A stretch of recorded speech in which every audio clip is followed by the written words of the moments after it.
السلام علیکم، welcome to my channel Novel Lab Voice. تمام ویڈیو اپڈیٹس کے لیے میری چینل ناول لیب وائس کو سبسکرائب کر کے بیل نوٹیفیکیشن کو آن کر دیں۔ تو آئیے سنتے ہیں آج کی ویڈیو میں مصنفہ RK کا ناول دشمنان جہاں، ایپیسوڈ نمبر 1۔ امرہ جاوید، آپ کا نکاح ہاشم جامد سے سکہ راج الوقت 30 لاکھ میں کیا جاتا ہے، کیا آپ کو یہ نکاح قبول ہے؟ وہ سرخ دوپٹہ اوڑھے خاموش سی بیٹھی تھی۔ ہال میں اس وقت کسی میت کے برابر ماحول تھا۔ اس معصوم سی بچی پر قہر تھا آج۔ یہ لڑکی جلدی قبول کرو، کیوں چپ ہو؟ اپنی ماں کے الفاظ سن کر وہ کرب کھاتی آنکھیں بند کرتی ہے اور چند آنسو اس کی جولی میں جا گرے تھے۔ امرہ جاوید، آپ کا نکاح ہاشم جمشید سے سکہ راج الوقت 30 لاکھ میں کیا جاتا ہے، کیا آپ کو یہ نکاح قبول ہے؟ قبول ہے۔ اس کے الفاظ پر تسمیہ بھی کو چین ملا تھا۔ ایک لمبا سکون کا سانس خارج کرتی وہ تنزیہ مسکرا رہی تھی۔ قبول ہے، قبول ہے۔ وہ تینوں بار ہاں کر چکی تھی۔ دل میں گھٹن تھی، وہ کیسے اپنے چھوٹے بھائیوں کی عمر والے لڑکے سے نکاح کر سکتی تھی۔ وہ یہی سوچ رکھتی تھی جب کانوں میں آواز سنائی دی، بڑی بیگم صاحبہ، ابھی ابھی خبر ملی ہے اسپتال سے کہ اماں سائیں کا انتقال ہو چکا ہے۔ ملازمہ کے الفاظ ہی کافی تھے امرہ کی جان لینے کے لیے، جن کے لیے وہ یہ رشتہ قبول کر چکی تھی، جن کی چاہ میں آڑ میں وہ اس رشتے کے مکمل ہونے پر دنیا سے ہی رخصت ہو چکی تھی۔ کوئی نہیں، اللہ خیر کرے گا، عمر گزار کر ہی گئی ہیں۔ تسمیہ بھی تنزیہ کہتی مولوی صاحب کو جانے کا کہتی ہے۔ کیسے کوئی اتنا بے حس ہو سکتا ہے؟ وہ دل میں سوچتی اپنا دوپٹہ اتار کر تسمیہ کی طرف نم آنکھوں سے دیکھ رہی تھی۔ پلیز مما، مجھے دادوں کے پاس جانا ہے۔ نہیں، تم ابھی نہیں جا سکتی، وہ تمہارا کمرے میں انتظار کر رہا ہے۔ تسمیہ بھی اس کے پاس آتی ہاتھ پکڑتی کہتی ہے، مما دادو چلی گئی ہے اس دنیا سے، اب تو مجھے ان کے پاس جانے دیں، آخر کس بات کی سزا ہے مجھے؟ وہ اپنا ہاتھ پیچھے کرتی چیخ رہی تھی جب اس کی ماں نے ذرا بھی لحاظ کیے بغیر ایک سخت تھپڑ اس کے چہرے پر رسید کیا۔ وہ پل بھر میں خاموش سی ہو گئی تھی۔ چپ کر کے کمرے میں چلو ورنہ تمہیں تمہاری ددوں کے پاس کبھی نہیں جانے دوں گی۔ ابھی کل میت کا دن ہے، ورنہ شکل تک نہیں دیکھنے دوں گی تمہیں۔ امرہ کو کلائی سے پکڑتی وہ اوپر والے کمرے میں لے جا رہی تھی۔ اگر دیکھا جائے تو یہ گھر بالکل حویلی کی طرح نظر آتا تھا۔ پرانے زمانے کے ڈیزائن، پتھر عمارت کو بھی اسی طرح سے بنایا گیا تھا۔ 2-3 کمرے گزر جانے پر وہ کمرے کے باہر رکتی ہے اور دروازہ کھولتی ہے۔ جو تمہارا سائیں کہے گا تم وہی کرو گی، سمجھ میں آئی بات؟ یکدم دروازے کے اندر دھکا دیتی وہ باہر سے دروازہ بند کر دیتی ہے۔ وہ کمرے میں آتی خیراں ہوئی تھی۔ 12 سالہ بچہ جس کی آنکھیں گرے کلر کی تھیں، بال ماتھے کو چھپاتے تھے اور رنگ بالکل سفید بادام جیسا، پینٹ شرٹ میں ملبوس بڑے ہی آرام سے اپنے ٹیب میں گیم کھیل رہا تھا، جیسے اس کو لڑکی کے آنے کی کوئی خبر ہی نہ ہو۔ آپ آ گئی ہیں امرہ جی؟ امرہ کو سامنے دیکھتے اس نے بڑے ہی پیار سے پوچھا تھا۔ وہ بالکل خاموش اس کے پاس جا کر بیٹھی۔ آپ خاموش کیوں ہیں امرہ جی؟ وہ ہر لفظ پر پیار لگاتا پوچھ رہا تھا۔ امرہ جی، اس بار بھی الفاظ میں محبت تھی اور بچوں کی آواز تو ہوتی ہی پیاری سی ہے۔ پلیز ہاشم چپ کر جاؤ۔ وہ روتے کہتی گال بھگو رہی تھی جب ہاشم کافی زیادہ پریشان ہو گیا۔ اس نے فون کو جلدی سے سائڈ ٹیبل پر رکھا اور بیڈ کے نیچے اتر کر امرہ کے سامنے کھڑا ہوا۔ وہ بالکل بہت ہی کم قد رکھتا اس نے آگے بڑھ کر امرہ کا چہرہ اپنے ہاتھوں کی پیالی میں لیا۔ امرہ جی، آپ رو کیوں رہی ہیں؟ پلیز چپ کر جائیں ورنہ میں نے بھی رونا شروع کر دینا ہے۔ اپنی آنکھوں میں بھی آنسو جمع کرتے وہ بولا تھا، آواز بھی بھیگی بھیگی لگ رہی تھی۔ مجھے تم زہر لگتے ہو، یہ سب تمہاری وجہ سے ہوا ہے، دور ہٹو، پرے ہو جاؤ۔ ایک ہی لمحے میں ہاشم کو زور سے دھکا دیتی وہ پیچھے فرش پر گرا گئی تھی۔ اس نے مسلسل رونا شروع کیا۔ ہاشم کی بالکل بھی پرواہ نہ تھی۔ وہ اپنے ہاتھ شرٹ سے جھاڑتا اٹھ کھڑا ہوا۔ امرہ جی، پھر سے امرہ کے پاس جاتے اس نے پیار سے پکارا تھا۔ پلیز سوری، غصہ مت کریں۔ فوراً سے امرہ کو حق کرتے وہ بولا۔ امرہ کو ہاشم کا یہ عمل اور بھی شدید غصہ دلا رہا تھا۔ دور ہٹو مجھ سے۔ امرہ کا پھر سے غصہ دکھانا ہاشم کو رونے پر مجبور کر رہا تھا۔ آپ کیوں غصہ کر رہے ہیں امرہ جی؟ کیا مجھ سے کچھ غلط ہو گیا ہے؟ ہاشم کی معصومیت پر کس کا دل نہ پگھلتا؟ پھر یہ امرہ کیوں پتھر دل ہو گئی تھی؟ مجھے دادوں کے پاس جانا ہے، پلیز ہاشم مجھے لے چلو۔ امرہ کو سمجھ آیا کہ تسمیہ بھی صرف ہاشم کی بات مانے گی، تبھی تو وہ ہاشم سے کہتی ہے، بس امرہ جی، میں آپ کو دادو کے پاس لے جاتا ہوں، پر آپ پلیز روئیں مت امرہا جی۔ جتنی بار بھی نام لیا ساتھ جی لفظ سے گریز نہ کیا۔ امرہا کو کلائی سے پکڑتا وہ اپنے کمرے سے باہر لے کر آیا تو سامنے تسمیہ بھی ان کو دیکھ کر حیران ہوئی۔ خالہ جان، میں اور امرہا جی دادو کے پاس جا رہے ہیں، آج رات ہم اسپتال میں ہی رہیں گے، آپ بھی ہمارے ساتھ چلیں گی؟ ہاشم بیٹا، آپ کی دادو نہیں رہی اس دنیا میں، آپ اسپتال مت جائیں، اور ویسے بھی کل جنازہ ہو جانے پر آپ کی اور امرہا کی فلائٹ ہے واپس نیو یارک میں، اس لیے گھر پر ہی رہنا مناسب ہے۔ ہاشم نے تو ایک لفظ بھی نہ بولا۔ جب دادو کا سنا وہ اب سمجھا تھا کہ امرہا کیوں روئے جا رہی تھی۔ اس نے ایک نظر امرہا کی طرف دیکھا، وہ آنکھوں سے یہاں رکنے کو انکار کر رہی تھی۔ ہاشم اس کا مطلب سمجھتے اس کو اپنے ساتھ گھر سے باہر لے آیا، کیونکہ وہ امرہا کی ہر بات مانتا تھا اور ماننے سے انکار کیسے کرتا۔ وہ اس کو پسند تھی، بس عمر کا فرق تھا۔ امرہا 18 سالہ اور ہاشم 12 سالہ۔ محبت میں عمر کا معیار نہیں دیکھا جاتا۔ ابھی تو ہاشم کو امرہا پسند تھی، جب عمر کا سلسلہ بڑھتا تب پتہ نہیں یہ پسند کیا روپ لیتی۔ تسبیح امی نے وہیں کھڑے یہ نوٹ کیا تھا کہ میرے کہنے کے باوجود بھی ہاشم امرہا کو اپنے ساتھ لے گیا۔ ہال سے ابھی باہر ہی نکلے تھے جب سامنے باڈی گارڈ کا ڈھیر اپنا اسلحہ لیے کھڑا تھا۔ ہاشم سر، آپ گھر سے باہر نہیں جا سکتے۔ بلوٹوتھ لگائے گارڈ پاس آیا۔ مجھے آپ کی ہیلپ چاہیے پلیز، جس ہاسپٹل میں دادو ایڈمٹ تھی اس ہاسپٹل لے چلیں۔ پر سر، اوپر سے آرڈر ہے، آپ کی مما نے منع کیا ہے گھر سے باہر نکلنے کو، صرف کل کی فلائٹ تک کی بات ہے۔ ملازم ابھی تک اپنی بات منوانے کی کوشش میں تھا۔ مما سے میں خود بات کروں گا، بٹ آپ میری بات مانیں، جسٹ ناؤ۔ ہاشم ذرا سخت لہجے میں بولا تھا کیونکہ گارڈ بات بھی ایسے ہی مانتے تھے۔ اوکے سر، بٹ آدھا گھنٹے سے زیادہ مشکل ہے۔ ملازم ان کے ساتھ چل رہے تھے۔ وہ امرہا کا ہاتھ پکڑ اس گارڈن کی کرسیوں سے گزرا ہی تھا جب سامنے جیپ آئی۔ امرہا جی، ہاشم کے ابھی یہی الفاظ تھے جب وہ اس کا ہاتھ چھوڑتی بھاگ کر جیپ میں بیٹھتی ہے، جبکہ اس جیپ کے پیچھے کئی اور سفید کار کھڑی تھی۔ اتنا پروٹوکول نظر آتا تھا جیسے کسی رئیس کا بیٹا ہو ہاشم، مگر امرہا کی فیملی بھی کسی سے کم نہ تھی۔ وہ تو محل نما حویلی کو دیکھ کر ہی پتہ چلتا تھا۔ ماضی، کہیں ایسی جگہ پر تم مت جانا جہاں کا پتہ نہ ہو، میں بس ابھی آ رہی ہوں، رحیم سے نوٹ لے کر۔ اچھا فضا؟ کلاس سے باہر آنے پر فائزہ نے فضا سے کہتے اپنے بیگ سے فون نکالا، جبکہ فضا اس کو دیکھ کر حیران تھی کہ وہ کہاں پر جا رہی ہے۔ اوکے یار، بس تھوڑی دیر کی بات ہے، پھر میں آ جاؤں گی۔ وہ ڈپارٹمنٹ سے نکل آئی تھی اور اس کو کہتی وہیں پر چھوڑ کر رحیم کے پاس چلی گئی۔ فضا اور فائزہ کا لاسٹ سیمسٹر چل رہا تھا، مگر فضا کا ایڈمیشن لاسٹ سیمسٹر میں ہوا تھا، جس کی وجہ سے اس کو اتنا پتہ نہیں تھا کلاس کا اور یونیورسٹی کے ایریے کا۔ اف، کتنی بڑی یونیورسٹی ہے! کافی لڑکیوں کے رش کو دیکھتی وہ خود کلامی کرتی۔ تھوڑے سے فاصلے بعد کمپیوٹر کی کلاسز کے باہر کھڑی تھی، مگر چند فاصلے پر ٹیرس آتا تھا جہاں سے پوری یونیورسٹی کو دیکھا جا سکتا تھا۔ وہ یہی سوچ رکھتی ٹیرس کی طرف جاتی ہے۔ اچھے سے مارو، ہڈیاں تک ٹوٹنی چاہیے اس کی۔ ایک کلاس سے آواز آتی سن کر وہ ذرا ڈری۔ پلیز یار جانے دیں، بہت درد ہو رہا ہے۔ وہ لڑکا چیخ کر جانے کا کہہ رہا تھا، مگر کمرے میں موجود سبھی کو رحم کہاں تھا۔ کیا یار، ایسے نہیں مارتے، میں بتاتا ہوں۔ رنگت بالکل سفید تھی، بالوں کو اچھے سے سٹائل دیا گیا تھا، ہلکی سی شیونگ نمایاں ہوتی تھی۔ بلیک پینٹ اور بلیک ہی شرٹ کے اوپر بلیک جیکٹ ڈالے وہ کافی روبدار شخصیت لگتا تھا، جبکہ آنکھوں پر گلاسز تھی۔ چال بالکل امیروں جیسی تھی۔ لا مجھے دے۔ بیٹ مانگتے اس نے کرسی کھینچ کر سامنے کی۔ وہ لڑکا ابھی تک خوفزدہ تھا۔ چل میرا بیٹا، ذرا تیار ہو جا۔ ایک ہی پل میں کرسی سے اٹھتے اس نے بیٹ کے اس کے چہرے پر ہٹ کیا اور پھر 2-3 بار تو کرتا ہی رہا۔ وہ چیخ رہا تھا درد سے، مگر سامنے کھڑا شخص بس مارنے کا سوچتا تھا، ہڈیاں توڑنے کا۔ فضا نے ابھی دروازہ کھولا ہی تھا کہ سامنے کا منظر دیکھ چیخ نکلی تھی۔ جلدی سے منہ پر ہاتھ رکھتی وہ واپس کو مڑنے لگی جب اس لڑکے نے بیٹ کو وہیں پر چھوڑتے آواز لگائی، اے لڑکی واپس آؤ ورنہ تمہیں بھی اسی بیٹ سے ماروں گا۔ فضا کی ٹانگوں میں جان ہی نہ رہی تھی جب اس نے پیچھے سے آتی آواز سنی، سنا نہیں ورنہ میں آؤں۔ بیٹ پر خون کے چھینٹے لگ چکے تھے، جس کو وہ واپس ہاتھ میں پکڑتا اس لڑکی کے پاس آیا، جبکہ وہاں سارے فرینڈ ان دونوں کو دیکھ رہے تھے اور اس بیچارے کے چہرے کا حشر نشر بگاڑ دیا تھا اس نے۔ نام کیا ہے تمہارا؟ فضا کو کمر کے بل کھڑا دیکھ کر اس نے پوچھا، جبکہ وہ آنکھیں بند کرتی خوف سے کانپ رہی تھی۔ نام کیا ہے تمہارا؟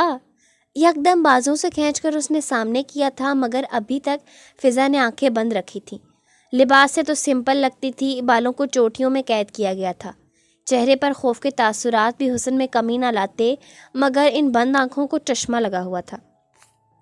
پلیز مجھے بیڈ سے مت مارنا، پلیز پلیز۔ وہ یہی کہہ رہی تھی جب فائزہ اس کو ڈھونڈتی اس کمرے تک آ پہنچی۔ مار دوں گا بیڈ سے اگر آنکھیں نہ کھولی۔ جمشید نے بھی دھمکی دی تھی۔ یکدم آنکھیں کھلی تھیں، وہ سامنے لڑکوں کو اگنور کرتی اس زخمی لڑکے کی طرف دیکھتی ہے، آنکھیں بالکل بلیوں جیسی تھی۔ فضا تم ادھر کیا کر رہی ہو؟ فائزہ کمرے میں دیکھ وہ اکیلا سمجھتی ہے، پوچھتی ہے، مگر جب اندر آئی سامنے لڑکوں کا ہجوم دیکھ کر حیران ہوئی۔ اپی پلیز یہاں سے چلیں۔ فائزہ کو کلائی سے پکڑتی وہ کمرے سے باہر بھاگی، جبکہ وہ لڑکا فائزہ کے آنے پر بس اس کو یہ دیکھتا رہ گیا کہ وہ وہاں سے چلی گئی تھی، مگر خیال ابھی تک آخر پر کمرے میں آئی لڑکی کا تھا۔ جمشید درانی کو بھی کوئی لڑکی پسند آئی ہے؟ کندھے پر یار ہاتھ رکھتے شرارت سے بولی۔ وہ کون تھی؟ آج تک تو نہیں دیکھی۔ ارے جمشید کیا کیا تو نے؟ پرنسپل بلا رہے ہیں تجھے اپنے آفس میں، اور بڑے بھائی بھی آ رہے ہیں یونیورسٹی، ان کو پرنسپل نے بلایا ہے، اب تو تیری خیر نہیں۔ جمشید کے الفاظ ابھی آدھے ہی رہے جب لطیف نے بھاگتے آتے پھاڑ توڑا۔ چل ٹھیک ہے پھر ملتے ہیں، مگر اس امیر زادے کی ذرا کلاس اچھے سے لینا، اب نہیں تنگ کرے گا لڑکیوں کو۔ بیٹ لطیف کو دیتے وہ کمرے سے باہر نکلا۔ کیا تم پاگل ہو فضا جو وہاں پر چلی گئی تھی؟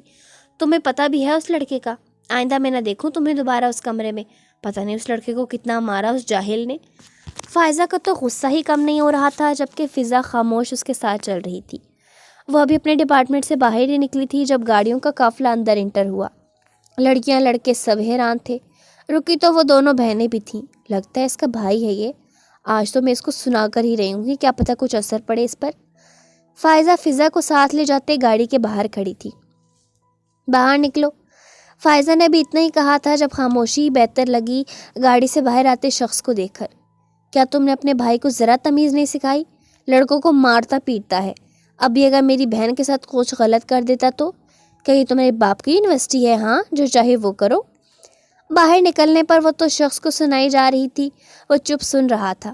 ویسے تو ڈریسنگ سے بزنس مین لگتا تھا اور پرسنالٹی بھی کافی متاثر کن تھی۔ اب اگر وہ میری بہن کے پاس نظر آیا تو ٹانگیں توڑ دوں گی۔ فضا نے اپنی آگ بگولا بہن کو چپ کروانا ہی بہتر سمجھا۔ آپ بھی پلیز چپ کر جائیں۔ سوری انکل، آپ ہی کو غصہ ہے اس ٹائم، ان کی طرف سے میں معذرت کرتی ہوں۔ فائزہ کو کلائی سے پکڑتی وہ وہاں سے لے جانے کا کہہ رہی تھی۔ تم چپ رہو، بالکل چپ۔ ابھی تک وہ لڑکا اس کی سنی جا رہا تھا۔ آفس سے بلاوا آنے پر فائزہ چپ ہوئی تھی۔ چلو یہاں سے۔ فضا کو اپنے ساتھ لے جاتی وہ پل بھر میں اس کی نظروں سے پری ہوئی، جبکہ وہ ملازم کے ساتھ پرنسپل کے آفس میں آ گیا۔ ہاسپٹل آنے پر امرہا نے دادو سے ملنا چاہا، مگر باڈی کو جنازے کے لیے بھیج دیا گیا تھا۔ وہ ایک بار بس ایک آخری نظر تک نہ دیکھ سکی اپنی دادو کو۔ امرہا ابھی تک دادو کے روم میں تھی، وہ مسلسل روئی جا رہی تھی۔ امرہا جی پلیز چپ کر جائیں، ہاشم نے اندر آتے کہا تھا، جبکہ ہاتھ میں کچھ تھا۔ وہ ہاشم کے منع کرنے پر بھی نہ مانی تھی۔ امرہا جی اگر آپ چپ نہ کریں گے تو یہ دادو کی وصیت نہیں دوں گا۔ سفید رنگ کا لفافہ ہاتھ میں پکڑے وہ امرہا کے ساتھ صوفے پر بیٹھا، بغیر کوئی بات کرتی وہ لفافہ چھیننے پڑھنے لگتی ہے۔ دو بیٹے ہیں میرے، ایک سے اللہ نے مجھے امرہا دی تو دوسرے سے اللہ نے مجھے ہاشم دیا۔ وہ دونوں ہی میری جان ہے، اتنا پیار کرتی ہوں میں ان دونوں سے، مگر جب وصیت ہاتھ لگے گی تو جان کہتے کہتے جان ہی لے لی ہوگی میں نے۔ میری پیاری بچی، میں کیا حال پوچھوں جب خود ہی تمہیں بے حال کر دیا ہے، مگر میری یہ خواہش تھی کہ تم ہاشم کی دلہن بنو۔ وہ عمر میں تم سے 6 سال چھوٹا ہے، مگر اس کا مطلب یہ نہیں کہ عقل و شعور نہ رکھتا ہو۔ وہ ایک قابل اور ذہین بچہ ہے، تم اس کے ساتھ وقت گزارنا، تمہیں کبھی میرے فیصلے پر پشیمان نہ ہونا پڑے گا۔ اور دیکھنا میری بچی، ہاشم کی پسند میں کبھی کمی نہیں آئے گی، کیونکہ وہ میرا فیصلہ تھا۔ تم زندگی کی کسی موڑ پر میری باتوں کو سمجھ جاؤ گی، اور مجھے یقین ہے تم اس وصیت کو پڑھنے کے بعد ہاشم کو اپنا سمجھو گی۔ میرے نام جتنی جائیداد تھی وہ سب تمہارے نام کر دی ہے۔ ہاشم کی دلہن امرہا، میری بچی، تمہاری دادو سعدیہ دھرانی۔ دادو مجھے کچھ نہیں چاہیے تھا، پلیز واپس آ جائیں۔ امرہا نے آنکھوں سے پانی کو آزاد کیا، لفافے کو سینے سے لگاتی وہ چیخ چیخ کر رو رہی تھی۔ ہاشم کی جان ہی نکل رہی تھی۔ جب سے نیو یارک سے آیا تھا تب سے وہ امرہا کو روتے دیکھ رہا تھا، مگر غم بھی تو بڑا تھا۔ امرہا جی پلیز چپ کر جائیں، کیوں اتنا روئے جا رہی ہیں؟ کیا دادو نے وصیت میں کچھ ہرٹ کرنے والا لکھا تھا؟ جلدی سے لفافے کو لیتے وہ پڑھنا چاہتا تھا جب امرہا نے سخت تاثرات سے ہاشم کو سناتے لفافہ چھینا۔ تم اس کو نہیں پڑھو گے؟ جلدی سے اٹھتے وہ شدید غصے سے بولی تھی۔ مگر کیوں امرہ جی، اس میں کیا لکھا ہے جو آپ مجھے پڑھنے نہیں دے رہی؟ ہر بات مانتے ہو نا تو یہ بھی مانو تم اس کو کبھی نہیں پڑھو گے۔ ہاشم نے 3 بار ہاں میں سر ہلایا۔ امرہ اس کے پاس جاتی، ہاتھ پکڑتی، اپنے ساتھ کمرے سے باہر لے کر آئی، جبکہ ہاشم اس کو دیکھتا ہی رہا۔ ایک دن بعد، آج میت کا دن گزر چکا تھا۔ جیسے گزرا تھا وہ بس گھر والے ہی جانتے تھے۔ سعدیہ درانی کے جانے کے بعد سب اکیلے سے ہو گئے تھے۔ امرہ اور ہاشم کی آج رات کی فلائٹ تھی۔ ملازمین نے پیکنگ کر دی تھی، ٹائمنگ بھی ہو رہی تھی، مگر امرہ کبھی بھی ہاشم کے ساتھ نہیں جانا چاہتی تھی۔ آج ہی تو دادو کا جنازہ ہوا تھا اور آج ہی پاکستان سے چلی جاتی، وہ یہی سوچ رکھتی۔ اسٹڈی روم میں داخل ہوئی۔ السلام علیکم بابا، احترام سے سلام لیتی وہ بولی تھی۔ وعلیکم السلام میرا بچہ، فوراً سے جاوید صاحب نے کرسی سے اٹھتے کہا اور اس کو اپنے ساتھ صوفے پر بٹھایا۔ بابا مجھے آپ کو چھوڑ کر نہیں جانا، میں کبھی خالہ جان کے گھر نہیں گئی اور ساری عمر کیسے گزار لوں؟ ابھی میرا کالج کا پہلا سال ہے، میں کیسے رہ لوں گی نیو یارک میں آپ سب کے بغیر؟ یہ بہت مشکل ہے بابا۔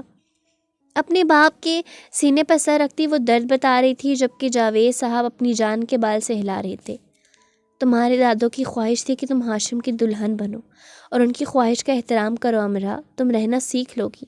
ہاں پر ہم ملنے آ جایا کریں گے تم سے، اور ہاشم بہت ہی سمجھدار بچہ ہے، مجھے نہیں لگتا وہ تم سے کبھی بھی غلط سوچ لگائے گا اگر تم اس کو اپنی محبت کا یقین دلاتی رہو۔ مگر بابا، یک دم سر اٹھاتی وہ تڑپی تھی۔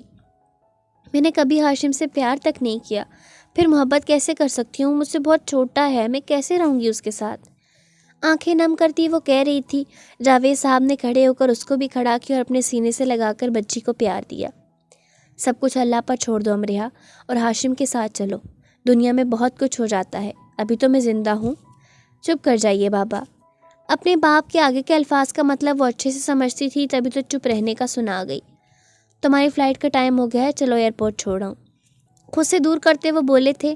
امرہ نے سر جھکا لیا، انہوں نے ہاتھ سے پکڑ کر باہر کی طرف رخ کیا۔ تھوڑی دیر بعد فلائٹ میں وہ دونوں بیٹھ چکے تھے۔ ہاشم کی سیٹ کھڑکی کے ساتھ تھی، جبکہ امرہ کی اس کے ساتھ۔ اس نے نوٹ کیا تھا جیسے ہاشم بہت ہی تھک چکا ہو، اس لیے وہ سو گیا تھا۔ لاہور ایئرپورٹ سے فلائٹ چلی تھی اور نیو یارک جانا تھا۔ پورا سفر ہاشم سویا رہا، نہ کچھ کھایا نہ کچھ پیا۔ امرہ نے ہمت تو کی تھی اس سے بات کرنے کی، کچھ کھا لے، مگر وہ انکار کر جاتا۔ سفر ختم ہو چکا تھا، مگر ہاشم کی طبیعت فلائٹ میں ہی خراب ہو گئی تھی۔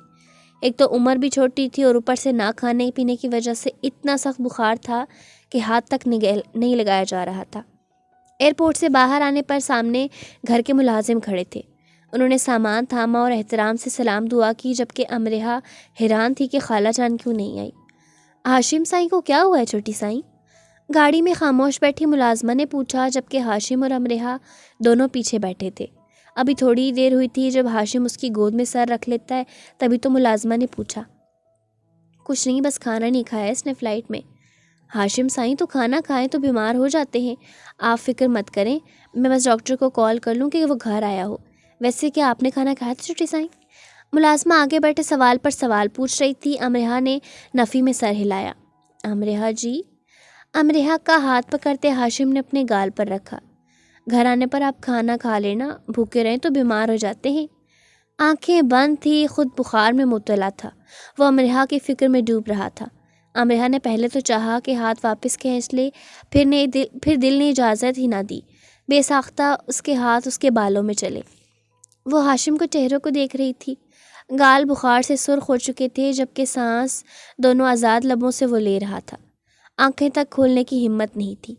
تقریباً 15 منٹ بعد گاڑیاں ایک جنگل کی طرف مڑی تھیں، تبھی امرہ نے پوچھا، یہ گاڑی اس طرف کیوں جا رہی ہے؟ پہلے ملازمہ تو چونکی، پھر جواب دیا، آپ کے ماموں صاحب نے گھر سٹی سے الگ بنوایا تھا، ہم ہمیشہ سے یہیں رہتے آئے ہیں۔ امرہ نے نوٹ کیا تھا جب سے آئی تھی وہ حویلی میں بولی جاتی زبان میں بات کرتے تھے۔ یہ سائیں تو حویلی میں بولا جاتا تھا، پھر نیو یارک میں کیوں بول رہے تھے؟ گاڑی سنسان سڑک پر چل رہی تھی، مگر ارد گرد کافی درخت تھے، کافی کھلا علاقہ تھا۔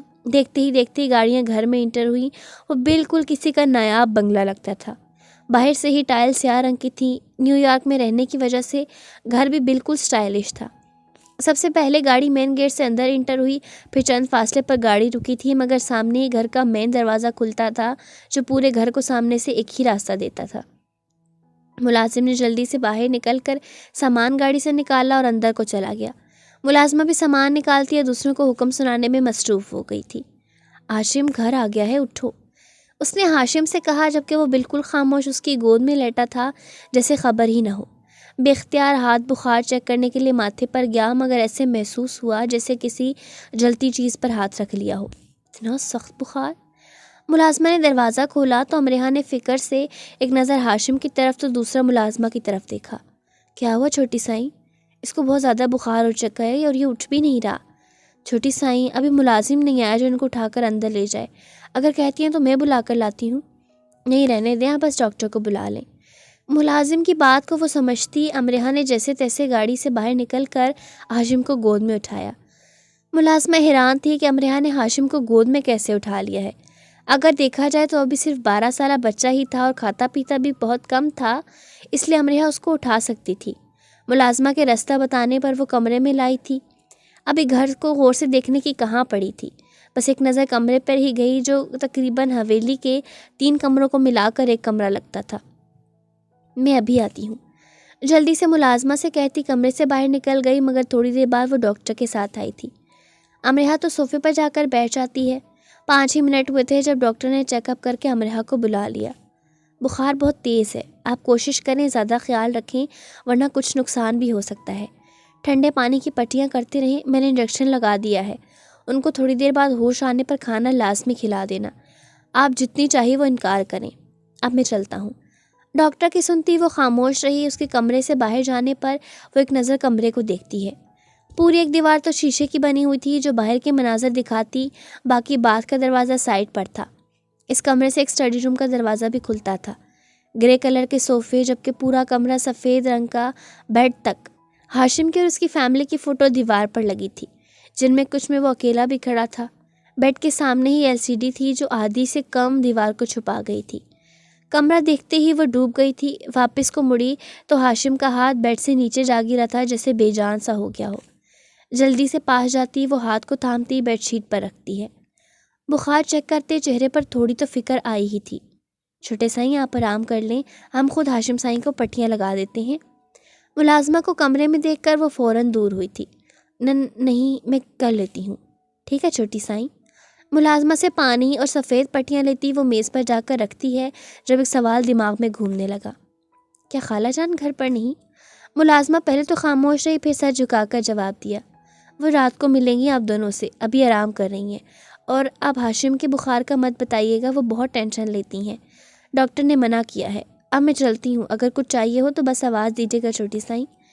ملازمہ کی بات امرحا کو سمجھ نہ آ رہی تھی۔ کیا خالہ جان بیمار رہتی ہے؟ وہ یہی سوچ رہی تھی جب ہاشم نے بند آنکھوں سے ہی پانی مانگا۔ امرحا جی؟ جلدی سے پاس جاتی، جگ سے پانی گلاس میں ڈالتے وہ ہاشم کو اٹھاتی، پانی پلاتی ہے۔ دوبارہ لیٹتے وہ پاس ہی بیٹھی تھی۔ ہاشم ابھی تک بند آنکھوں سے لیٹا تھا۔ امرحا نے بیڈ پر اس کے ساتھ بیٹھتے پانی کی پٹیاں کرنی شروع کی تھیں۔ خود بھی ٹریول کی وجہ سے تھکی تھی، مگر پٹیاں کرنی لازمی تھیں کیونکہ بخار نہ ٹھیک ہوا تو نقصان بھی ہو سکتا تھا۔ بس یہی خیال لاتی وہ ڈاکٹر کی بات کو سیریس لے کر پٹیاں کرتی رہی۔ تھوڑی دیر بعد وہ خود بھی سو گئی۔ اپنے بازوؤں پر سر رکھا تھا جب ایک ہاتھ ہاشم کے ماتھے پر تھا۔ وہ لیٹی بھی تو اسی سٹائل سے تھی جیسے سونے پر بھی اس کو فکر ہو۔ نہ جانے یہ عمر کا سلسلہ ختم ہونے پر ان دونوں میں محبت ہوگی یا پھر ہاشم کی پسند میں کمی آئے گی یا پھر امرحا کی نفرت دشمنانِ جاں بنے گی۔